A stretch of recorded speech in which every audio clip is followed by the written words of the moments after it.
Sir నమస్తే అండి. నమస్తే అన్న. ఆంధ్రప్రదేశ్ రాజకీయాలు మీరు బహుశా గమనిస్తూ ఉంటారు అనుకుంటా. ఓకే.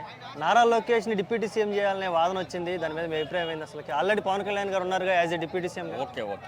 ఇప్పుడు అన్న అక్కడ ఏంటంటే 3 పార్టీల కూటమిగా చాలా చక్కటి పరిపాలన అందిస్తున్నారు. ఇప్పుడు చంద్రబాబు నాయుడు గారు ఏంటంటే గతంలో 3 సార్లు 4 సార్లు ఓడిపోయి కూడా ఇప్పుడు ఎమ్మెల్యే గెలిచిన వాళ్ళు సీనియర్స్ చాలా మంది ఉన్నారు. కొన్ని కుల సమీకరణలో అన్ని బట్టి ఆయన మంత్రి పదవులు ఇచ్చిండు. ఆల్రెడీ లోకేష్ కూడా మంత్రి పదవి ఉంది. లోకేష్ కూడా మంత్రి పదవి తన పని తను చేసుకోడు. లోకేష్ కూడా ఇక్కడ కూడా నాకు ముఖ్యమంత్రిని చేయమని చెప్పలేదు అనలేదు. ఇదేంటంటే అంతర్గతంగా ఇప్పుడు టీడీపీ పార్టీ లోపలనో లేకపోతే బీజేపీ వాళ్ళ మధ్యలో వేరే వాళ్ళు మొత్తానికైతే ఇది రక్ష ఏదంటే పార్టీని విలగొట్టి ఏదో సంథింగ్ చేయాలి, వీళ్ళ మధ్యలో మనస్పర్ధలు ఉన్నాయి పబ్లిక్కి చూపించాలన్న మార్గంలో కొద్దిమంది చేసినది దుష్ట పరిణామం తప్పితే ఇంకేం లేదు. ఎవరై ఉండొచ్చు బహుశా అంటే వైసీపీ వాళ్ళు ఉండొచ్చా, లేదా వైసీపీ మీడియా ఉండొచ్చా, లేదంటే టీడీపీ వాళ్ళే ఉండొచ్చా? టీడీపీ వాళ్ళే ఉండొచ్చు, బీజేపీ వాళ్ళే ఉండొచ్చు, జనసేన పార్టీ వాళ్ళే ఉండొచ్చు. అది ఏంటంటే అక్కడ పరిపాలన మంచిగా ఉంది. చంద్రబాబు నాయుడు గారు అక్కడ డెవలప్మెంట్ కోసం యువత కోసం అన్నీ ఆలోచిస్తున్నాడు. అక్కడ ముఖ్యంగా ఏంటంటే జనసేన నేత పవన్ కళ్యాణ్ గారు ఉప ముఖ్యమంత్రిగా ఉన్నాడు. తను ఏమంటున్నాడు, బాబు గారే ఇంకా 10-15 సంవత్సరాలు సీఎంగా ఉండాలని కోరుకుంటున్నారు. జనసేన నాయకుడు నేను ముఖ్యమంత్రిని కావాలని అంటలేడు కదా. ఇంకేముంది అక్కడ లోకేష్ గారికి మంత్రి పదవి ఉంది, తన పని తను చేసుకుంటున్నాడు. అక్కడ ఇలాంటిది ఏం లేదు. ఇంకా బాబు గారు ఆలోచించి ఇంకా గతంలో మంత్రిగా చేసిన వాళ్ళు ఉన్నారు, సీనియర్స్ చాలామంది ఉన్నారు. గోరంట్ల బుచ్చే చౌదరి ఉన్నారు, ఇంకా చాలామంది. అలాంటి వాళ్ళకు ఫ్యూచర్లో ఆయన మంత్రి పదవులు ఇవ్వాలి, అవసరమైతే వాళ్ళకి డిప్యూటీ సీఎం ఇవ్వాలి. అంతేగాని ఇవి అంతా కేవలం అంతర్గత కుమ్ములాట్లు ఇవి. దీనివల్ల ఏం కాదు. ఒక 4-5 రోజులు ఉంటుంది, పోతుంది. ఎవరి పనులు వాళ్ళు చేసుకుంటారు. ఆంధ్రప్రదేశ్ అభివృద్ధి కోసం బాబు గారు చాలా కష్టపడతారు. Okay, right, thank you. Okay, ఇప్పుడు ఎలా ఉంది వాళ్ళ కూటమి పరిపాలన ఎలా అనిపిస్తుంది మీకు? కూటమి పరిపాలన బాగుంది.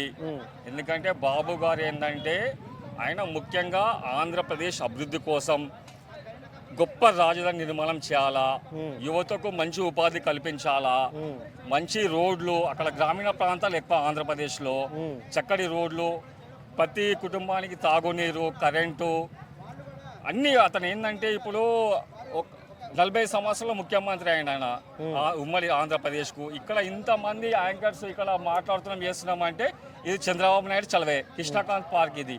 ఒకప్పుడు ఇది ఒక చెరువు ఉండే మేము చిన్నగా ఉన్నప్పుడు. దీని ఒక చక్కటి వాతావరణం తీసుకొచ్చి కాలనీ ప్రజలకు, మాస్ పబ్లిక్ అందరికీ ఇక్కడ ఒక పార్క్ని ఏర్పాటు చేస్తే ఈ ప్రజలకు అందరికీ ఉపయోగపడుతుందన్న ఉద్దేశంతో 2004లో ఏర్పాటు చేసిండు. ఇప్పుడు 20 ఇయర్స్ కంప్లీట్ అయ్యి 21 ఇయర్స్లోకి వెళ్తుంది Krishnakanth park next month. So ఆయన ఆలోచన చాలా దూరంగా ఉంటుంది. హైటెక్ సిటీ ఏర్పాటు చేసిండు ఆయన అభివృద్ధి కోసం చాలా ఆలోచిస్తాడు, యువత కోసం ఆలోచిస్తాడు. చంద్రబాబు నాయుడు అంటేనే గుడ్ జాబ్.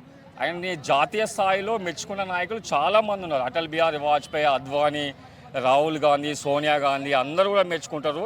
బాబు అంటేనే గుడ్ జాబ్, బాబు అంటే గుడ్ వర్కర్. చంద్రబాబు నాయుడిని ఆదర్శంగా తీసుకొని చాలామంది ఇప్పుడు రాజకీయ నాయకులు ఉన్నారు. ఇప్పుడు రాజకీయాలు కలుషితం అయిపోయినాయి. ఇప్పుడు ఏంటంటే ప్రజలని నాయకులు పాడు చేశారు. ప్రజలని 2009 వరకు కూడా తెలంగాణలో కానీ ఆంధ్రప్రదేశ్లో కానీ చక్కటి వాతావరణం ఉండే. 2009 తర్వాతనే అంత కన్నింగ్ రాజకీయాలు అయిపోయినాయి. డబ్బులు ఇస్తేనే ఓట్లు వేయడము రకరకాల జరిగింది. ఇప్పుడు కార్పొరేట్గా పోటీ చేయాలంటే 2 కోట్లు కావాలా, ఎమ్మెల్యేగా పోటీ కావాలంటే 100 కోట్లు, 50 కోట్లు అట్లా కావాలా. మళ్ళీ పెట్టిన పైసలు కూడా సంపాదించే అవకాశాలు ఈరోజు లేవు. ఏదో ప్రెస్టేజ్ ఇష్యూలా ఎమ్మెల్యేగా పోటీ చేయాలి, ప్రెస్టేజ్ ఇష్యూలా కార్పొరేటర్గా పోటీ చేయాలి తప్పితే ఇలాంటిది సంపాదించే సోర్సెస్ ఏం లేదు. ముఖ్యంగా ఏంటంటే ఈ 2009 తర్వాత ప్రతి ఇంట్లో కూడా ఒక కార్పొరేటర్ ఉండడు, ప్రతి ఇంట్లో ఎమ్మెల్యే ఉండడు, ప్రతి ఇంట్లో ఎంపీ ఉన్నాడు. ఇప్పుడు ప్రజలు ప్రతి కుటుంబంలో వాళ్ళే నాయకుల కాదు. ఒకప్పుడు లోకల్ లీడర్కి గుర్తింపు ఉంటుండే ఏదో రకంగా. ఇప్పుడు అలాంటిది ఏం లేదు. ఆ రాజకీయాల్లాగానే తయారైపోయినాయి అవి. అంతేగాని ఇప్పుడైతే రాజకీయం చేయాలంటే చాలా కష్టం. తాతలు సంపాదించిన ఆస్తులు ఉండాలా, లేకపోతే స్వయంగా నాన్ననో అమ్మలో సంపాదించిన ఆస్తులు ఉండాలి తప్పితే సొంతంగా కష్టపడి ఇప్పుడు రాజకీయంలో పోటీ చేసి మాత్రం ఎవరు సంపాదించలేరు, ఏం చేయలేరు. ఓకే అండి, థ్యాంక్ యూ సో మచ్.